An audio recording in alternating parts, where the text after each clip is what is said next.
Hi friends, welcome to சுகம் health and beauty. இன்னைக்கு நம்ம வீடியோவில் சர்க்கரை நோயாளிகள் அவர்கள் சாப்பிடும் உணவு, குடிக்கும் பானங்கள், பழச்சாறு, பேக்கட் ஐட்டம்ஸ் எல்லாம் சாப்பிடும்போது மிகவும் கவனமுடன் இருக்க வேண்டும். அந்த வகையில் இன்றைக்கி நம்ம வீடியோவில் பார்க்க போகிறது எந்த மாதிரியான பழங்களை அவர்கள் அதிகமாக எடுத்துக்கொண்டால் நிறைய பிரச்சனைகளையும் நீரிழிவு நோயின் அபாயத்தையும் அதிகப்படுத்திவிடும்னு பார்க்க போகிறோம்.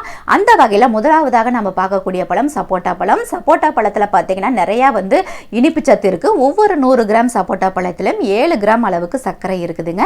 இதை சர்க்கரை நோயாளிகள் எடுத்துக்கிட்டாங்க அப்படின்னா நிச்சயமா நீரிழிவு நோயின் அபாயத்தை அதிகப்படுத்தி விட்டுரும். இந்த பழம் சாப்பிட்றதுக்கு மிகவும் ஜூசியாகவும் இனிப்பாகவும் இருக்கிறதுனால குழந்தைகள் முதல் பெரியவர்கள் வரை அனைவருக்குமே ஒரு பிடித்தமான பழம் சப்போட்டா பழங்க. நீரிழிவு நோயாளிகள் இந்த பழத்தை அவாய்ட் பண்ணுறது ரொம்ப ரொம்ப நல்லது. ஏன்னா சுக்ரோஸ், பிரக்டோஸ், கார்போஹைட்ரேட் இதில் அதிகமாக நிறைஞ்சிருக்கு. சப்போட்டா பழத்தில் கலோரிஸ் அதிகமாக இருக்கிறதுனால சர்க்கரை நோயாளிகள் இந்த பழத்தை தவிர்ப்பது மிகவும் நல்லது. ரெண்டாவதாக பார்த்தீங்க அப்படின்னா லிச்சி பழம் பார்த்தீங்க அப்படின்னா இந்த கோடை காலம் நெருங்கிருச்சு அப்படின்னாவே எல்லா மக்களோட விருப்பமும் லிச்சி பழத்தை நோக்கி தான் போயிட்டுருக்கோம். ஏன்னா இதில் இருக்கிற அந்த மேலே அந்த தோலை நீக்கிட்டு அப்படியேவும் சாப்பிட்லாம், அல்லது நம்ம ஜூஸாக அரைச்சி கூட இந்த பழத்தை சாப்பிட்லாம். மிகவும் டேஸ்ட்டாக இருக்கும். நிறைய சத்துக்களும் நிறைஞ்சது இந்த லிச்சி பழம். நாவிற்கு மிகவும் சுவையை கொடுக்கக்கூடிய இந்த லிச்சி பழம் பார்த்தீங்க அப்படின்னா சம்மர் டைமில் நிறையா கடையில் பார்த்தீங்கன்னா இதை விற்கப்படுது. அதே மாதிரி சாலையோர கடைகள்லையுமே விற்கப்படுது. இந்த லிச்சி பழம் பார்த்தீங்கன்னா ரொம்ப டேஸ்டியாக இருக்கும்.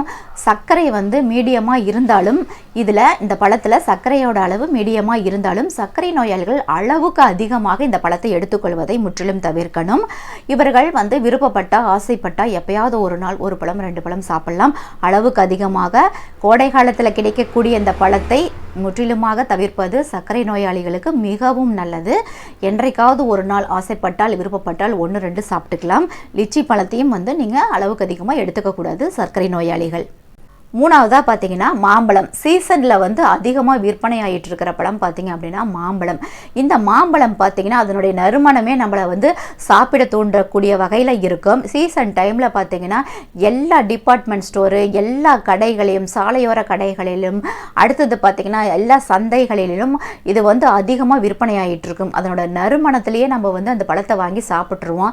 ஆனால் இது ஒரு நீரிழிவு நோயாளிகள் ஒரு பழுத்த மாம்பழத்தை சாப்பிடுவதை விட ஒரு காயாக முக்கால்வாசி பழுத்த பழத்தை நீங்கள் அதை அறிந்து ஒரு 2 பீஸ் 3 பீஸ் சாப்பிட்டுக்கிறது மிகவும் நல்லது. பழுத்த மாம்பழத்தை நீரிழிவு நோயாளிகள் தவிர்ப்பது மிகவும் நல்லது. ஒரு பழுத்த மாம்பழத்தை நீரிழிவு நோயாளிகள் டெய்லி ஒரு பழம் சாப்பிட்டீங்க அப்படின்னா நீங்கள் இன்சுலின் எடுத்துகிட்டு இருக்கீங்க அப்படின்னா அது வேஸ்ட்டுங்க. இன்சுலினோட அளவு அதனோட பவரை எல்லாம் கம்மி பண்ணி விட்டுரும். நீங்கள் இன்சுலின் எடுக்கிறதே வீணாக போயிடும். பழுத்த மாம்பழத்தை முற்றிலும் சர்க்கரை நோயாளிகள் தவிர்ப்பது நல்லது. ஆசைப்பட்டால் 1 பீஸ் 2 பீஸ் முக்கால்வாசி பழுத்ததை அறிந்து நீங்கள் 1 பீஸ் 2 பீஸ் சாப்பிட்டு கொள்ளலாம். இன்றைக்கி நாம் வீடியோவில் சர்க்கரை நோயாளிகள் தவிர்க்க வேண்டிய பழம் அப்படின்னு பார்த்தீங்க அப்படின்னா லிச்சி பழம், மாம்பழம், சப்போட்டா பழம், இந்த 3 பழங்களையும் நம்ம வீடியோவில் பார்த்துருக்குறோம். அளவாக எடுத்துக்கொள்ள வேண்டும். சப்போட்டா பழத்தை முற்றிலுமாக சர்க்கரை நோயாளிகள் தவிர்க்க வேண்டும். லிச்சி பழத்தையும் மாம்பழத்தையும் என்றாவது ஒரு நாள் ஆசைப்பட்டால் 1-2 சாப்பிட்டு கொள்ளலாம். ஓகே ஃப்ரெண்ட்ஸ், இந்த வீடியோ உங்களுக்கு மிகவும் பிரயோஜனமாக இருந்துச்சு அப்படின்னா உங்களுடைய ஃப்ரெண்ட்ஸ் அண்ட் ஃபேமிலிக்கு ஷேர் பண்ணுங்கள். அவங்களுக்கும் மிகவும் யூஸ்ஃபுல்லாக இருக்கும். ஓகே ஃப்ரெண்ட்ஸ், இந்த மாதிரி ஹெல்த் டிப்ஸ் ரிலேட்டட் வீடியோஸ் உங்களுக்கு தெரிஞ்சுக்கணும் அப்படின்னா நம்மளோட சேனலை சப்ஸ்கிரைப் பண்ணிவிட்டு ஆளுங்கிற பெல் ஐக்கானை கிளிக் பண்ணிக்கோங்க. மீண்டும் அடுத்த ஹெல்த் டிப்ஸ் வீடியோவில் சந்திக்கிறேன். நன்றி, வணக்கம்.